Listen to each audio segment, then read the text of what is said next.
नमस्कार दोस्तों, कैसे हैं? आई होप आप अच्छे होंगे। तो आज हम लोग पढ़ने वाले हैं इंग्लिश का एक महत्वपूर्ण टॉपिक जो बोर्ड में पूछता है हर बार 2 मार्क का।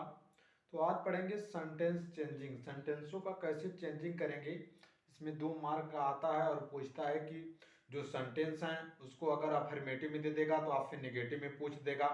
अगर नेगेटिव में दिया तो अफर्मेटिव में पूछ देता है दोस्तों, अगर अफर्मेटिव दिया तो कभी कभी इंट्रोगेटिव में पूछ देता है। तो इस तरह से आज हम लोग कुछ जो प्रीवियस ईयर में आए हुए हैं क्वेश्चन इस टॉपिक से, तो उसका हम आज डिस्कशन करेंगे।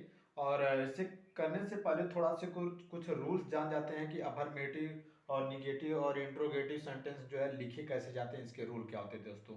तो चलिए देखिए अफर्मेटिव क्या होता है। अफर्मेटिव सेंटेंस का रूल क्या होता है, सबसे पहले आप सब्जेक्ट को लिख दीजिएगा, उसके बाद वर्ब लिख दीजिएगा। अब जिस टेंस का अब वो सहायक क्रिया रहेगी उसका यहाँ पे वर्ब लिखा जाएगा, और यहाँ पे उसके बाद आप मेन वर्ब लिख दीजिएगा, और उसके बाद ऑब्जेक्ट लिखा जाता है, फिर उसके बाद अदर लिखा जाता है। तो अफर्मेटिव का रूल यही होता है कि सब्जेक्ट आप वर्ब लिख दीजिएगा, और उसके बाद मेन वर्ब लिखिएगा, ऑब्जेक्ट लिखिएगा, उसके बाद अदर को लिख दीजिएगा। अब भाई अफर्मेटिव सेंटेंस का तो रूल ए होता है दोस्तों। अब निगेटिव सेंटेंस का रूल क्या हो जाएगा। अगर निगेटिव सेंटेंस होगा दोस्तों, तो निगेटिव जो सेंटेंस होता है उसमें एक काम करते हैं, बस इसका रूल्स होता है दोस्तों कि पहले आप सब्जेक्ट को लिखिएगा, सब्जेक्ट लिख दिए, उसके बाद आप वर्ब लिख दीजिएगा। उस टेंस की जो हेल्पिंग वर्ब होती है वो लिख दीजिएगा। तो यहाँ पे हम लिख सकते हैं हेल्पिंग वर्ब लिख सकते हैं, हेल्पिंग वर्ब, उसके बाद मेन वर्ब, फिर उसके बाद इसमें होगा क्या, नॉट लगा देंगे। सॉरी दोस्तों, यहाँ पे हेल्पिंग वर्ब के बाद नॉट लगा देंगे, तो यहाँ पे नॉट लगा देंगे और नॉट के बाद मेन वर्ब लिखेंगे, और मेन वर्ब के बाद ऑब्जेक्ट लिखिएगा, और ऑब्जेक्ट के बाद अदर लिख देते हैं दोस्तों। तो याद रखिएगा निगेटिव सेंटेंस में सबसे पहले सब्जेक्ट को लिखते हैं, उसके बाद हेल्पिंग वर्ब लिखते हैं, और हेल्पिंग वर्ब के बाद बस नॉट लगा देते हैं, उसके बाद मेन वर्ब लिखते हैं, ऑब्जेक्ट लिखते हैं, अदर लिखते हैं दोस्तों। ये निगेटिव सेंटेंस का रूल है। उसके बाद इंट्रोगेटिव सेंटेंस। अब इंट्रोगेटिव सेंटेंस 2 प्रकार के दोस्तों होते हैं।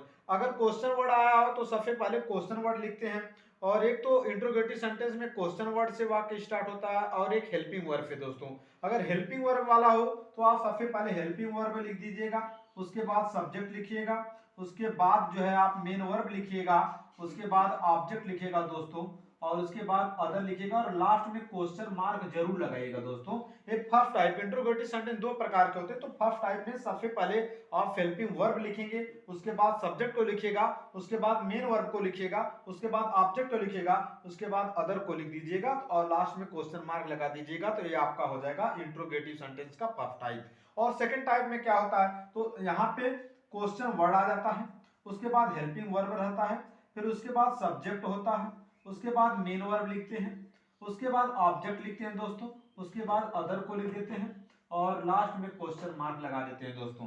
तो मैंने आपके सामने सारा रूल लिख दिया है। अफर्मेटिव सेंटेंस में सबसे पहले आप सब्जेक्ट को लिखोगे, सब्जेक्ट के बाद उसके बाद हेल्पिंग वर्ब लिखिएगा, और उसके बाद मेन वर्ब लिखिएगा, उसके बाद ऑब्जेक्ट लिखिएगा, और लास्ट में अदर लिख दीजिएगा। नेगेटिव सेंटेंस में ठीक यही रूल है अफर्मेटिव का, लेकिन हेल्पिंग वर्ब के बाद आप नॉट लगा दीजिएगा। और इंट्रोगेटिव सेंटेंस 2 प्रकार से होते हैं, एक हेल्पिंग वर्ब से शुरू होगा और एक क्वेश्चन वर्ड से। तो हेल्पिंग वर्ब है, उसके बाद सब्जेक्ट, उसके बाद मेन वर्ब, फिर ऑब्जेक्ट, अदर, लास्ट में क्वेश्चन मार्क लिखिएगा। तो इसके बाद अगर सेकंड टाइप आएगा तो क्वेश्चन वर्ड लिखिएगा, हेल्पिंग वर्ब लिखिएगा, सब्जेक्ट लिखिएगा, मेन वर्ब लिखिएगा, ऑब्जेक्ट और अदर हो जाएगा दोस्तों। तो आज हम कुछ एग्जांपल से देखेंगे कि बोर्ड में कैसे क्वेश्चन आते हैं इस टॉपिक से। तो आपके सामने मैंने स्ट्रक्चर लिख दिया है। अब हम लोग क्वेश्चन का प्रैक्टिस करेंगे दोस्तों। तो हम देखते हैं प्रीवियस ईयर में कैसे क्वेश्चन आए हुए थे। तो चलिए हम लोग अब क्वेश्चन लगाते हैं। ऐसे पहला क्वेश्चन आया दोस्तों, यहाँ पे 2014 में पूछा था एक क्वेश्चन। यहाँ पे पूछा है कि did did did you see did you see did you see the match the match did you see the match yesterday yesterday yesterday दोस्तों। और इसको अब यहाँ पे क्वेश्चन मार्क, अब इसको चेंज करना है अफर्मेटिव सेंटेंस में। ऐसे बोर्ड में दे देगा, कोष्टक में लिख देगा कि अफर्मेटिव में इसको चेंज कर दीजिए। देखिए यहाँ पे लिखा है did you see the match yesterday, did you see the match स्टरडे।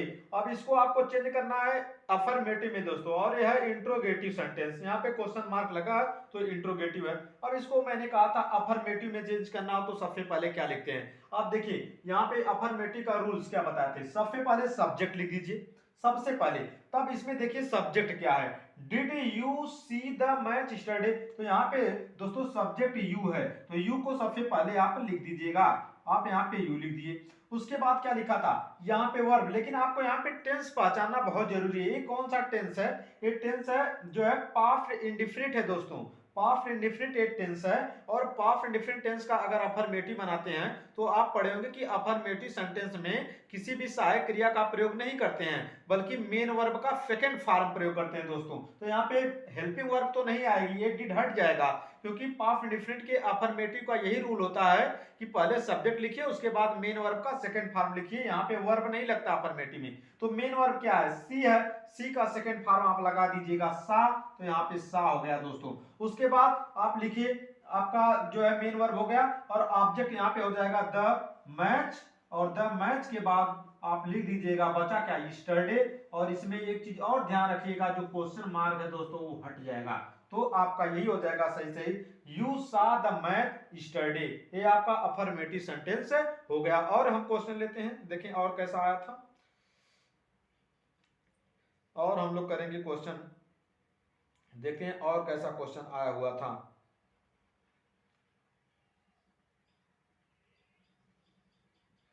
चलिए और देखिए क्वेश्चन, एक क्वेश्चन पूछा है, Sunil goes for a morning walk. Sunil Sunil Sunil goes Sunil goes for a morning walk every day.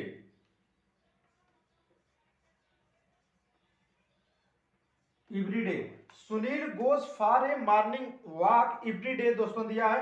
अब इसको चेंज किस में करना है, इसको चेंज करना है, इसको चेंज करना आपको निगेटिव सेंटेंस में दोस्तों, इसको निगेटिव सेंटेंस में चेंज करना है। ये बहुत ही आसान है, निगेटिव सेंटेंस में चेंज करना हो तो सबसे पहले आप टेंस पहचानिए कौन सा टेंस है दोस्तों।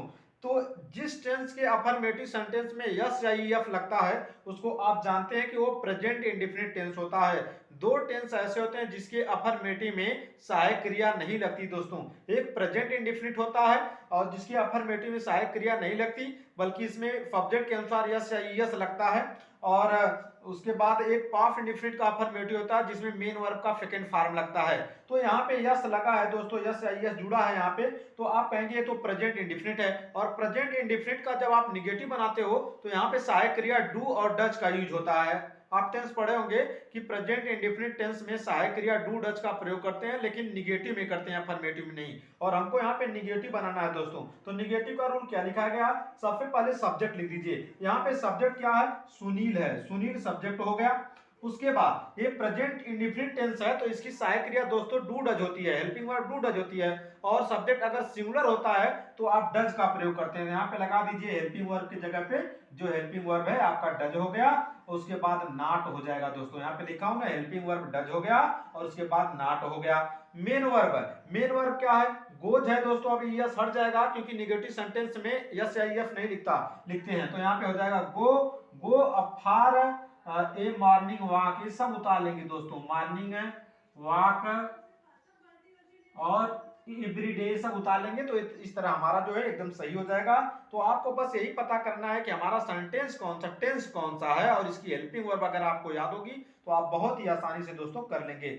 और कुछ एग्जांपल हम लोग देखते हैं, चलिए और एग्जांपल हम सॉल्व करेंगे। और इसको मैं मिटा देता हूं क्योंकि आप लोग यहाँ पे स्ट्रक्चर लिख दिया हूं, आप नोट कर लीजिएगा।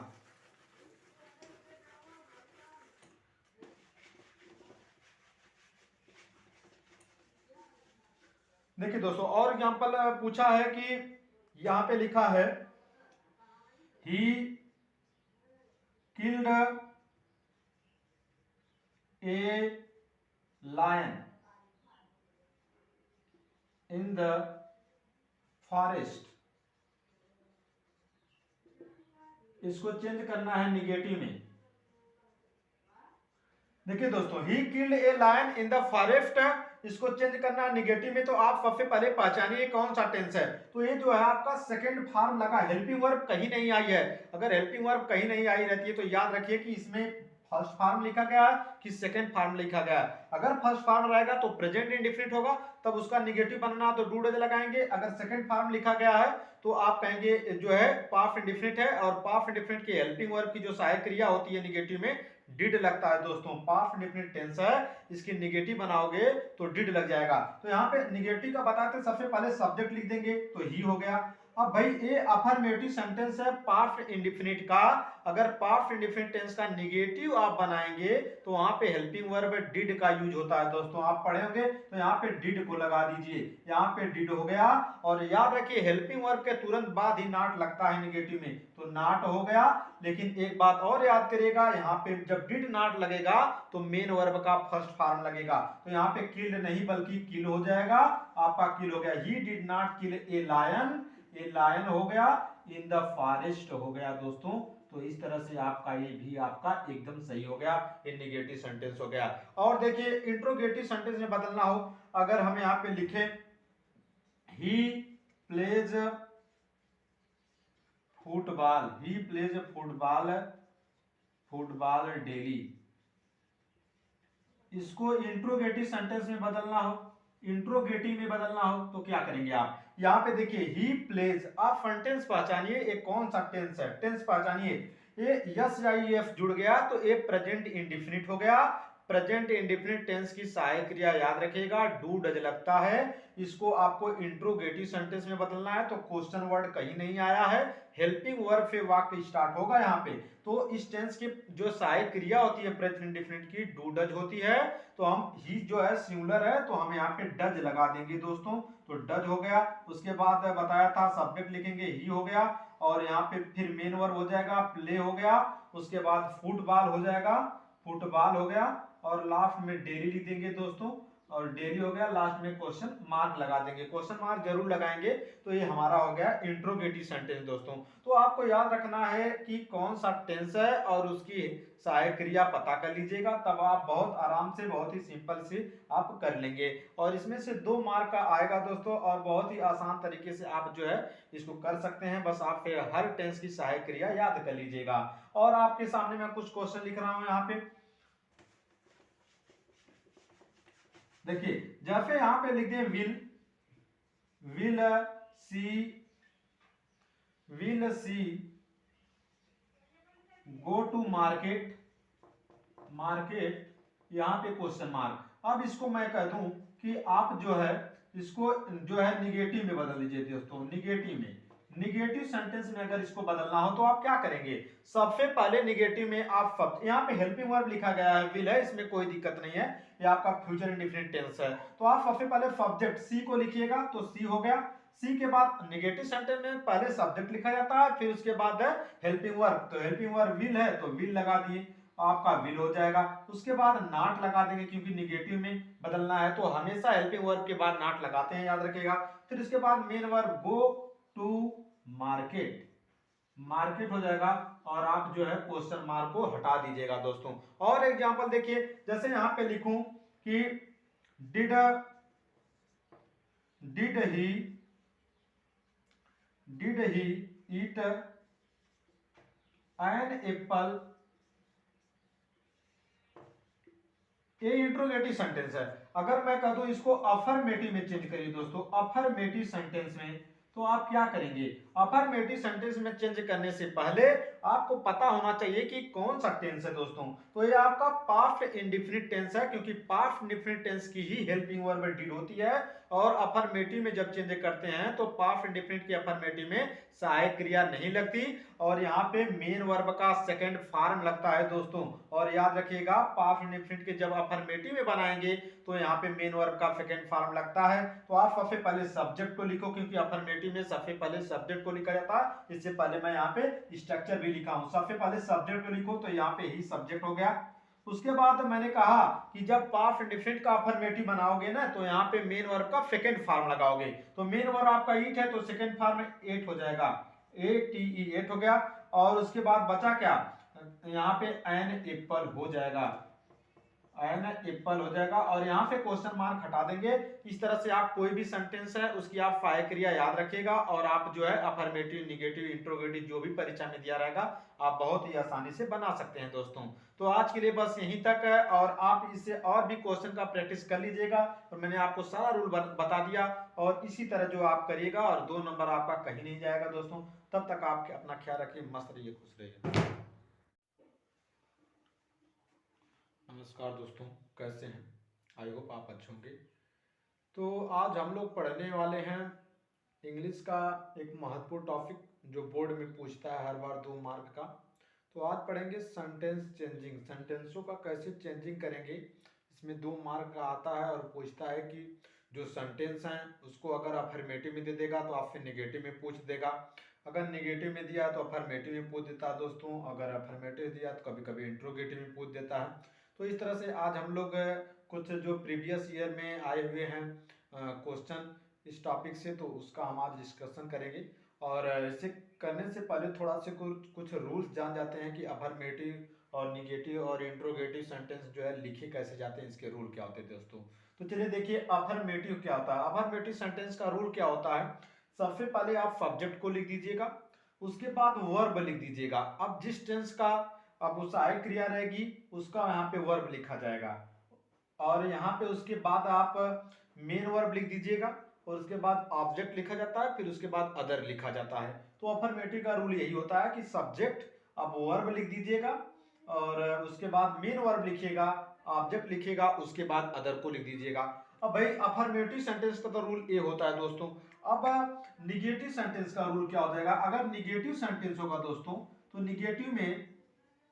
निगेटिव जो सेंटेंस होता है उसमें एक काम करते हैं बस, इसका रूल्स होता है दोस्तों कि पहले आप सब्जेक्ट को लिखिएगा, सब्जेक्ट लिख दिए, उसके बाद आप वर्ब लिख दीजिएगा, उस टेंस की जो हेल्पिंग वर्ब होती है वो लिख दीजिएगा।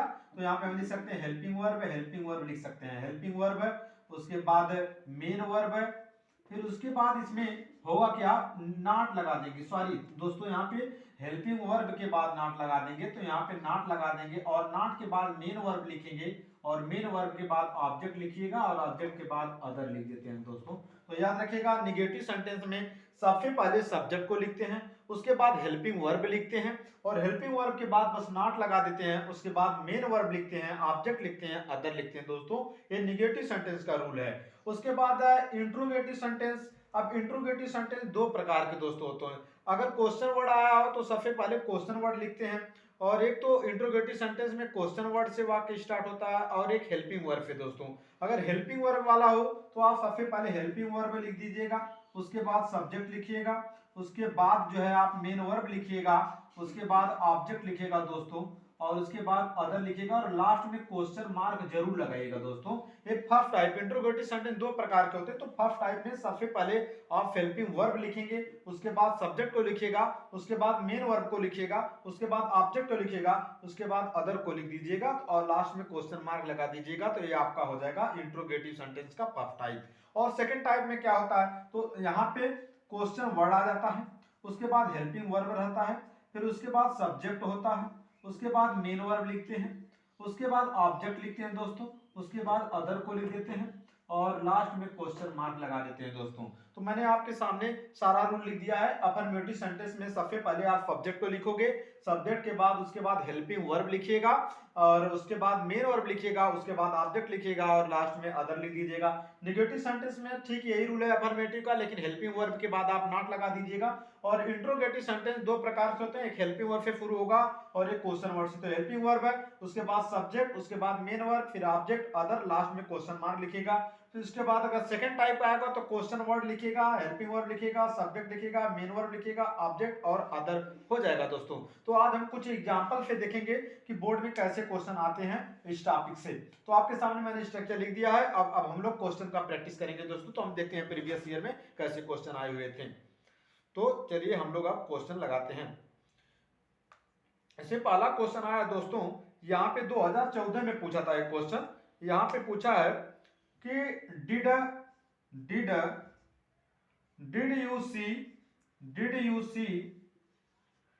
You see the match did you see the match yesterday, yesterday, yesterday दोस्तों। और इसको अब यहाँ पे क्वेश्चन मार्क, अब इसको चेंज करना है अफर्मेटिव सेंटेंस में। ऐसे बोर्ड में दे देगा, कोष्टक में लिख देगा कि अफर्मेटिव में इसको चेंज कर दीजिए। देखिए यहाँ पे लिखा है did you see the match yesterday, did you see the match yesterday. अब इसको आपको चेंज करना है अफर्मेटिव में दोस्तों, और यह है इंट्रोगेटिव सेंटेंस। यहाँ पे क्वेश्चन मार्क लगा तो इंट्रोगेटिव है। अब इसको मैंने कहा था अफर्मेटिव में चेंज करना हो तो सबसे पहले क्या लिखते हैं। अब देखिए यहाँ पे अफर्मेटिव का रूल्स क्या बताते हैं। सबसे पहले सब्जेक्ट लिख दीजिए सबसे पहले, तब इसमें देखिए सब्जेक्ट क्या है, did you see the match yesterday. तो यहाँ पे दोस्तों सब्जेक्ट यू है, तो यू को सबसे पहले आप लिख दीजिएगा, आप यहाँ पे यू लिख दिए। उसके बाद क्या लिखा था, यहाँ पे वर्ब, लेकिन आपको यहाँ पे टेंस पहचानना बहुत जरूरी है। ये कौन सा टेंस है, ये टेंस है जो है पास्ट इंडिफिनिट है दोस्तों, पास्ट इंडिफिनिट एक टेंस है। और पास्ट इंडिफिनिट टेंस का अगर अफर्मेटिव बनाते हैं तो आप पढ़े होंगे कि अफर्मेटिव सेंटेंस में किसी भी सहायक क्रिया का प्रयोग नहीं करते हैं, बल्कि मेन वर्ब का सेकंड फॉर्म प्रयोग करते हैं दोस्तों। तो यहाँ पे हेल्पिंग वर्ब तो नहीं आएगी, ये डिड हट जाएगा, क्योंकि पास्ट इंडिफिनिट के अफर्मेटिव का यही रूल होता है कि पहले सब्जेक्ट लिखिए, उसके बाद मेन वर्ब का सेकंड फॉर्म लिखिए। यहाँ पे वर्ब नहीं लगता अफर्मेटिव में। तो मेन वर्ब क्या है, सी है, सी का सेकंड फॉर्म आप लगा दीजिएगा सा, तो यहाँ पे सा हो गया दोस्तों। उसके बाद आप लिखिए, आपका जो है मेन वर्ब हो गया, और ऑब्जेक्ट यहाँ पे हो जाएगा द मैच, और द मैच के बाद आप लिख दीजिएगा बचा क्या, स्टरडे। और इसमें एक चीज और ध्यान रखिएगा, जो क्वेश्चन मार्क है दोस्तों वो हट जाएगा, तो आपका यही हो जाएगा सही सही, यू सा द मैच स्टरडे। ये आपका अफर्मेटिव सेंटेंस हो गया। और हम क्वेश्चन लेते हैं, देखें और कैसा आया था, और हम लोग करेंगे क्वेश्चन, देखें और कैसा क्वेश्चन आया हुआ था।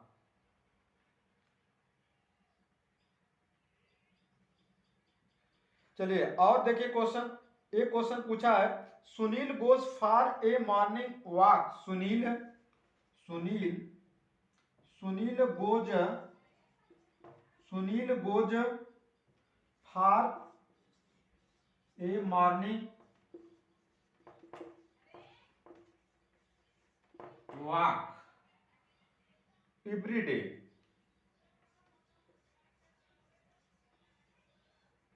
Everyday, Sunil goes for a morning walk everyday दोस्तों दिया है। अब इसको चेंज किस में करना है, इसको चेंज करना है, इसको चेंज करना आपको निगेटिव सेंटेंस में दोस्तों, इसको निगेटिव सेंटेंस में चेंज करना है। ये बहुत ही आसान है, निगेटिव सेंटेंस में चेंज करना हो तो सबसे पहले आप टेंस पहचानिए कौन सा टेंस है दोस्तों। तो जिस टेंस के अफर्मेटिव सेंटेंस में यस या ईएफ लगता है उसको आप जानते हैं कि वो प्रेजेंट इंडेफिनिट टेंस होता है। दो टेंस ऐसे होते हैं जिसके अफर्मेटिव में सहायक क्रिया नहीं लगती दोस्तों, एक प्रेजेंट इंडेफिनिट होता है और जिसकी अफर्मेटिव में सहायक क्रिया नहीं लगती, बल्कि इसमें सब्जेक्ट के अनुसार यस या ईएस लगता है। और उसके बाद एक पास्ट इंडेफिनिट का अफर्मेटिव होता है जिसमें मेन वर्ब का सेकंड फॉर्म लगता है। तो यहाँ पे यस लगा है दोस्तों, यस या ईएस जुड़ा है यहाँ पे, तो आप कहेंगे तो प्रेजेंट इंडेफिनिट है। और प्रेजेंट इंडेफिनिट का जब आप निगेटिव बनाते हो तो यहाँ पे सहायक क्रिया डू और डज का यूज होता है। आप टेंस पढ़े होंगे कि प्रेजेंट इंडेफिनिट टेंस में सहायक क्रिया डू डज का प्रयोग करते हैं, लेकिन निगेटिव में करते हैं, अफर्मेटिव में नहीं। और हमको यहाँ पे निगेटिव बनाना है दोस्तों, तो निगेटिव का रूल क्या लिखा गया, सबसे पहले सब्जेक्ट लिख दीजिए। यहाँ पे सब्जेक्ट क्या है, सुनील है, सुनील सब्जेक्ट हो गया। उसके बाद ये प्रेजेंट इंडेफिनिट टेंस है तो इसकी सहायक क्रिया दोस्तों डू डज होती है, हेल्पिंग वर्ब डू डज होती है। और सब्जेक्ट अगर सिंगुलर होता है तो आप डज का प्रयोग करते हैं। यहाँ पे लगा दीजिए हेल्पिंग वर्ब की जगह पे जो हेल्पिंग वर्ब है आपका डज हो गया, उसके बाद नॉट हो जाएगा दोस्तों। यहाँ पे लिखा हूं ना, हेल्पिंग वर्ब डज हो गया और उसके बाद नॉट हो गया। मेन वर्ब, मेन वर्ब क्या है, गोज है दोस्तों। अभी यस हट जाएगा क्योंकि निगेटिव सेंटेंस में यस या ईएफ नहीं लिखते हैं, तो यहाँ पे हो जाएगा go, go for a morning walk, ये सब उतार लेंगे दोस्तों, मॉर्निंग वॉक और एवरीडे सब उतार लेंगे, तो इस तरह हमारा जो है एकदम सही हो जाएगा। तो आपको बस यही पता करना है कि हमारा सेंटेंस कौन सा, टेंस कौन सा है, और इसकी हेल्पिंग वर्ब अगर आपको याद होगी तो आप बहुत ही आसानी से दोस्तों कर लेंगे। और कुछ एग्जांपल हम लोग देखते हैं, चलिए और एग्जांपल हम सॉल्व करेंगे। और इसको मैं मिटा देता हूं क्योंकि आप लोग यहाँ पे स्ट्रक्चर लिख दिया हूं, आप नोट कर लीजिएगा।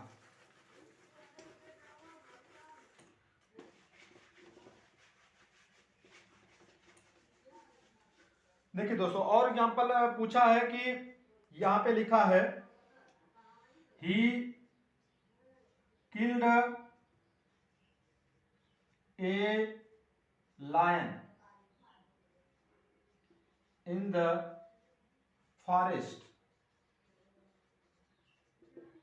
इसको चेंज करना है निगेटिव में। देखिए दोस्तों, he killed a lion in the forest, इसको चेंज करना है निगेटिव में। तो आप सबसे पहले पहचानिए कौन सा टेंस है। तो ये जो है आपका सेकंड फॉर्म लगा, हेल्पिंग वर्ब कहीं नहीं आई है। अगर हेल्पिंग वर्ब कहीं नहीं आई रहती है तो याद रखिए कि इसमें फर्स्ट फॉर्म लिखा गया है कि सेकंड फॉर्म लिखा गया है। अगर फर्स्ट फॉर्म रहेगा तो प्रेजेंट इंडिफिनिट होगा, तब उसका निगेटिव बनना तो डू डज लगाएंगे। अगर सेकंड फॉर्म लिखा गया है तो आप कहेंगे जो है पास्ट इंडिफिनिट है, और पास्ट इंडिफिनिट की हेल्पिंग वर्ब की जो सहायक क्रिया होती है निगेटिव में डिड लगता है दोस्तों। पास्ट इंडिफिनिट टेंस है, इसकी निगेटिव बनाओगे तो डिड लग जाएगा। तो यहाँ पे निगेटिव का बताते सबसे पहले सब्जेक्ट लिख देंगे तो ही हो गया। अब भाई ये अफर्मेटिव सेंटेंस है पास्ट इंडिफिनिट का, अगर पास्ट इंडिफिनिट टेंस का निगेटिव आप बनाएंगे तो वहां पे हेल्पिंग वर्ब डिड का यूज होता है दोस्तों। आप पढ़े होंगे तो यहाँ पे डिड को लगा दीजिए, यहाँ पे डिड हो गया। और याद रखिए हेल्पिंग वर्ब के तुरंत बाद ही नॉट लगता है निगेटिव में, तो नॉट हो गया। लेकिन एक बात और याद करिएगा, यहाँ पे जब डिड नॉट लगेगा तो मेन वर्ब का फर्स्ट फॉर्म लगेगा। तो यहाँ पे किल्ड नहीं बल्कि किल हो जाएगा, आपका किल हो गया। He did not kill a lion, a lion हो गया, इन द फॉरेस्ट हो गया दोस्तों। तो इस तरह से आपका ये भी आपका एकदम सही हो गया, ये निगेटिव सेंटेंस हो गया। और देखिए इंट्रोगेटिव सेंटेंस में बदलना हो, अगर हम यहाँ पे लिखे he plays football, he plays football, football daily, इसको इंट्रोगेटिव सेंटेंस में बदलना हो, इंट्रोगेटिव में बदलना हो तो क्या करेंगे आप। यहाँ पे देखिए ही प्लेज, आप फ्रंट टेंस पहचानिए ये कौन सा टेंस है, टेंस पहचानिए। ये यस या एफ जुड़ गया तो ये प्रेजेंट इंडिफिनिट हो गया। प्रेजेंट इंडिफिनिट टेंस की सहायक क्रिया याद रखिएगा डू डज लगता है। इसको आपको इंट्रोगेटिव सेंटेंस में बदलना है तो क्वेश्चन वर्ड कहीं नहीं आया है, हेल्पिंग वर्ब से वाक्य स्टार्ट होगा यहाँ पे। तो इस टेंस की जो सहायक क्रिया होती है प्रेजेंट इंडिफिनिट की डू डज होती है। तो हम ही जो है सिंगुलर है तो हम यहाँ पे डज लगा देंगे दोस्तों, तो डज हो गया। उसके बाद बताया था सब्जेक्ट लिखेंगे ही हो गया, और यहाँ पे फिर मेन वर्ब हो जाएगा प्ले हो गया। उसके बाद फुटबॉल हो जाएगा, फुटबॉल हो गया, और लास्ट में डेली लिख देंगे दोस्तों, और डेली हो गया। लास्ट में क्वेश्चन मार्क लगा देंगे, क्वेश्चन मार्क जरूर लगाएंगे। तो ये हमारा हो गया इंट्रोगेटिव सेंटेंस दोस्तों। तो आपको याद रखना है कि कौन सा टेंस है और उसकी सहायक क्रिया पता कर लीजिएगा, तब आप बहुत आराम से बहुत ही सिंपल से आप कर लेंगे। और इसमें से 2 मार्क का आएगा दोस्तों, और बहुत ही आसान तरीके से आप जो है इसको कर सकते हैं। बस आप हर टेंस की सहायक क्रिया याद कर लीजिएगा। और आपके सामने मैं कुछ क्वेश्चन लिख रहा हूं यहाँ पे, देखिए जैसे यहां पे लिख दें will she go to market, यहां पे क्वेश्चन मार्क। अब इसको मैं कह दूं कि आप जो है इसको जो है निगेटिव में बदल दीजिए दोस्तों। निगेटिव में, निगेटिव सेंटेंस में अगर इसको बदलना हो तो आप क्या करेंगे, सबसे पहले निगेटिव में आप यहाँ पे हेल्पिंग वर्ब लिखा गया है विल है, इसमें कोई दिक्कत नहीं है, ये आपका फ्यूचर इंडेफिनिट टेंस है। तो आप सबसे पहले सब्जेक्ट सी को लिखिएगा, तो सी हो गया। सी के बाद निगेटिव सेंटेंस में पहले सब्जेक्ट लिखा जाता है, फिर उसके बाद है हेल्पिंग वर्ब। तो हेल्पिंग वर्ब विल है तो विल लगा दिए, आपका विल हो जाएगा। उसके बाद नॉट लगा देंगे क्योंकि निगेटिव में बदलना है तो हमेशा हेल्पिंग वर्ब के बाद नॉट लगाते हैं, याद रखिएगा। फिर उसके बाद main verb go to market, market हो जाएगा, और आप जो है क्वेश्चन मार्क को हटा दीजिएगा दोस्तों। और एग्जांपल देखिए, जैसे यहां पे लिखूं कि did he eat an apple, ये इंट्रोगेटिव सेंटेंस है। अगर मैं कह दूं इसको अफर्मेटिव में चेंज करिए दोस्तों, अफर्मेटिव सेंटेंस में, तो आप क्या करेंगे, अफर्मेटिव सेंटेंस में चेंज करने से पहले आपको पता होना चाहिए कि कौन सा टेंस है दोस्तों। तो ये आपका पास्ट इंडेफिनिट टेंस है, क्योंकि पास्ट इंडेफिनिट टेंस की ही हेल्पिंग वर्ब डिड होती है। और अफर्मेटिव में जब चेंज करते हैं तो पास्ट इंडेफिनिट की अफर्मेटिव में सहायक क्रिया नहीं लगती, और यहाँ पे मेन वर्ब का सेकंड फॉर्म लगता है दोस्तों। और याद रखिएगा पास्ट इंडेफिनिट के जब अफर्मेटिव में बनाएंगे तो यहाँ पे मेन वर्ब का सेकंड फॉर्म लगता है। तो आप सबसे पहले सब्जेक्ट को लिखो, क्योंकि अफर्मेटिव अफर्मेटिव में सबसे पहले सब्जेक्ट को लिखा जाता है। इससे पहले मैं यहाँ पे स्ट्रक्चर भी लिखा हूँ। सबसे पहले सब्जेक्ट को लिखो, तो यहाँ पे ही सब्जेक्ट हो गया। उसके बाद मैंने कहा कि जब पास्ट इंडेफिनिट का अफर्मेटिव बनाओगे ना, तो यहाँ पे मेन वर्ब का सेकंड फॉर्म लगाओगे। तो मेन वर्ब आपका ईट है, तो सेकंड फॉर्म में एट हो जाएगा, ATE, एट हो गया। और उसके बाद बचा क्या, यहाँ पे एन एप्पल हो जाएगा, एन एप्पल हो जाएगा। और यहाँ से क्वेश्चन मार्क हटा देंगे। इस तरह से आप कोई भी सेंटेंस है उसकी आप फाय क्रिया याद रखिएगा, और आप जो है अफर्मेटिव, निगेटिव, इंट्रोगेटिव जो भी परीक्षा में दिया रहेगा आप बहुत ही आसानी से बना सकते हैं दोस्तों। तो आज के लिए बस यहीं तक है, और आप इससे और भी क्वेश्चन का प्रैक्टिस कर लीजिएगा। और मैंने आपको सारा रूल बता दिया, और इसी तरह जो आप करिएगा और 2 नंबर आपका कहीं नहीं जाएगा दोस्तों। तब तक आप अपना ख्याल रखिए, मस्त रहिए, खुश रहिए।